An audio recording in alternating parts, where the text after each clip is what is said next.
Let's Talk with Gary Gelman is brought to you by Investor Savings Bank, banking in your best interest. New Jersey Natural Gas, helping customers save money and energy through conserve to preserve. C&A Financial Group, wealth management strategies. Avery Educational Resources, college and boarding school consulting. Trinity Financial Sports and Entertainment Management Company, LLC, treating players like people and people like players. And Mountain Development Corporation. Coming up on this edition of Let's Talk, we're talking education in New Jersey. We have Dr. Chad Small here from Rumson Country Day School. We have Assemblywoman Mary Pat Angelini, as well as Dr. Michael Williams from Thomas Edison State College. We'll be back right after this.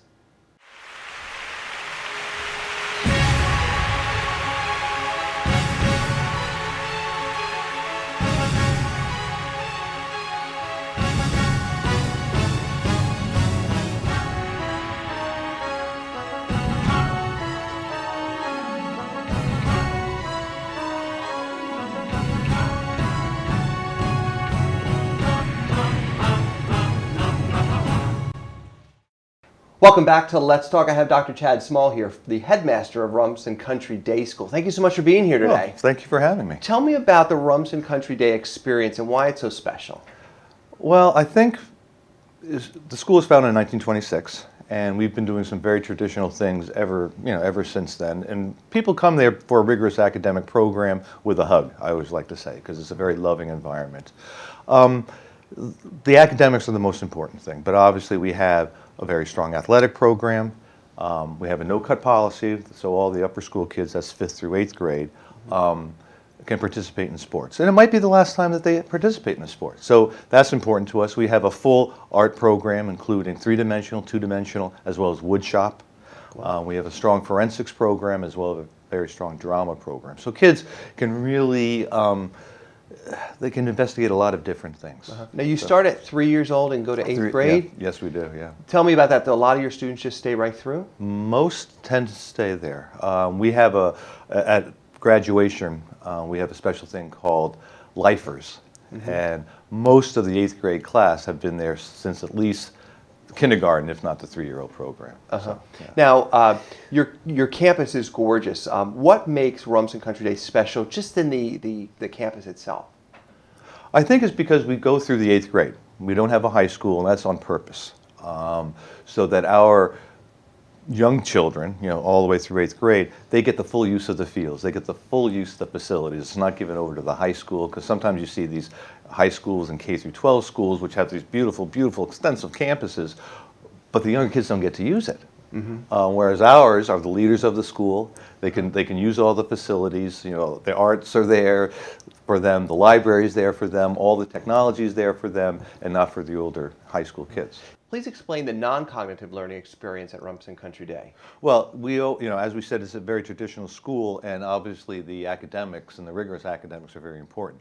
But we're able, as an independent school, to also take a non-cognitive approach, such as resiliency, which is a really big one for me, because I see, as I've been at Rumson Country Day School for all these years and in education for more than 35 years, the grit of children is lessening and lessening and lessening. And so we look at that. We look at teamwork, we look at ethics, creativity, and time management as very important things, because if you ask CEOs of big companies, that's what they're really looking for. They really, SSAT scores or SAT scores or any type of standardized test score are not as important as those 5 things that I just mentioned. Stick-to-itiveness, the grit of somebody to really get the job done is just as important as having cognitive abilities. I know NBC just did a big special on that and how important it is for them to learn and have well-rounded students. Tell me, are you not basing your curriculum on scores then?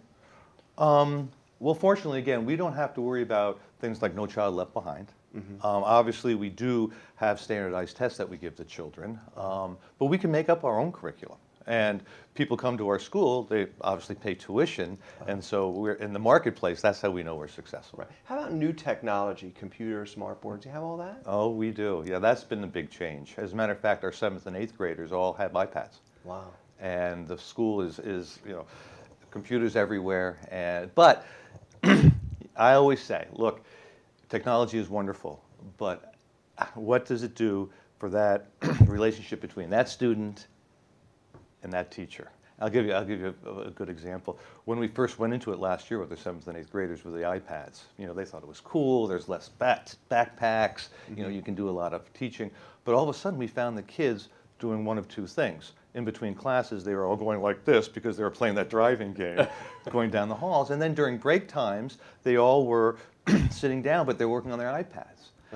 And we don't want that. We want them conversing with each other. So there's a time you have to close those iPads and let's be like people. I was on your campus recently, and I understand for lunch the faculty and staff have lunch with their students. Tell me about that. Yeah, that's very unique. It is. It's a sit-down meal because we feel that all families should at least once a day sit down and have a meal. So there's a faculty member at each table. And let's just take the upper school, the 5th through 8th grade as an example. There might be 2 5th graders, 2 6th graders, a 7th grader, 2 8th graders, and a teacher. And so good manners are expected and things like that. But they're also assigned seats. So you don't have the cool 7th grade girl sitting over here and the jock 8th grade boy sitting over here and excluding people. So it's very inclusive. And it's really nice. It's a very nice atmosphere.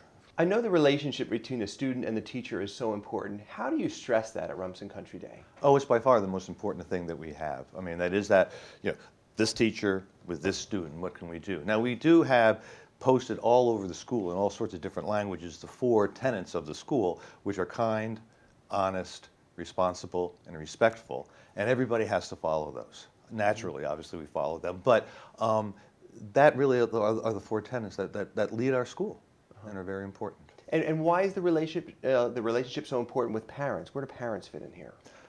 Oh, it's a community for sure, and it's a tripod. There's the student, there's the family, and there's the teacher. And our communication with them is unbelievable. We want them in the school, and we want them to be a part of the school. And often, if you're walking through the school, you'll see parents huddling or talking somewhere, whether they're doing some fundraising or a party for the kids. But they're very much a part of the school. We want them there.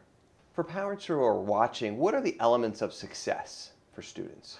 Actually, a great book was written by Paul Tough recently called How Children Succeed, and it was on This American Life, which is an NPR program. And all parents should really look at this book and read it because it's very interesting. As a matter of fact, I gave a copy to all of my administrators to read, and each of them, I grouped them up, and they're going to give a report on each of the chapters. Fascinating stuff, just fascinating stuff. And for the parents, what are some of those elements? Well, I think grit is a big one, and how people in lower economics have a more difficult time with their children because there's maybe not the attachment that's there. And attachment is a very strong thing, particularly before one reaches the age of 2. There are so many things that go again. What makes a child succeed, and it isn't necessarily high test scores. And it isn't necessarily their wonderful math students, but it's those character issues that really make them successful. Well, we actually run out of time, but I really thank you for being here. Well, thank you. And hopefully we'll have you back again soon. I'd love to be back. Thank you for watching. We'll be back right after this.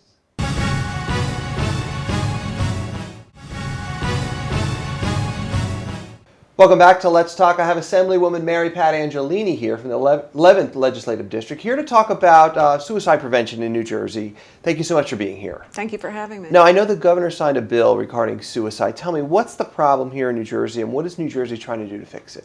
Well, the bill that the governor signed in January of 2012 really looks at the different elements around suicide hotlines, suicide funding, and youth suicide specifically in New Jersey. So basically the legislation takes a look at organizing and reorganizing and making the services more efficient and effective for the teens as well as the adults in New Jersey. Now, why specifically this bill? I know you're in the industry. I know it's affected Monmouth County, but what's the problem? What's going on with teen suicide in New Jersey? Well, one of the things that we found out, and it was through our partners at the Society to Prevent Youth Suicide, they brought it to our attention, and we worked with them to craft this legislation.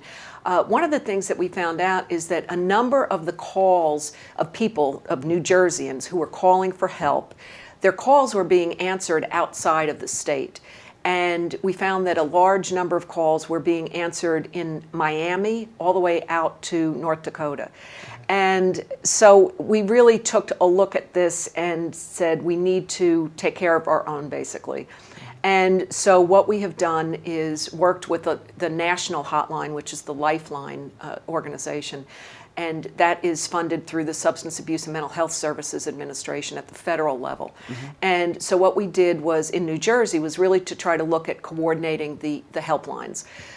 Currently in New Jersey, there are a couple of helplines, and this legislation basically organizes the helplines in order to really be able to more effectively market the number that those teens and adults can call for help. Now, I know in Monmouth County we had a lot of copycat situations where students would run in front of trains. Tell me, how is that doing now? Have we gone past that at this point? Well, the southern part of Monmouth County has really come together in a very strong and positive way to tell our young people down there in that particular, really across the county, but in that particular section, that there's help out there. People are here that care for you, and there is a task force that's been working actively, and so they really have all the key components that are necessary there, and hopefully we're going to see that tide turn.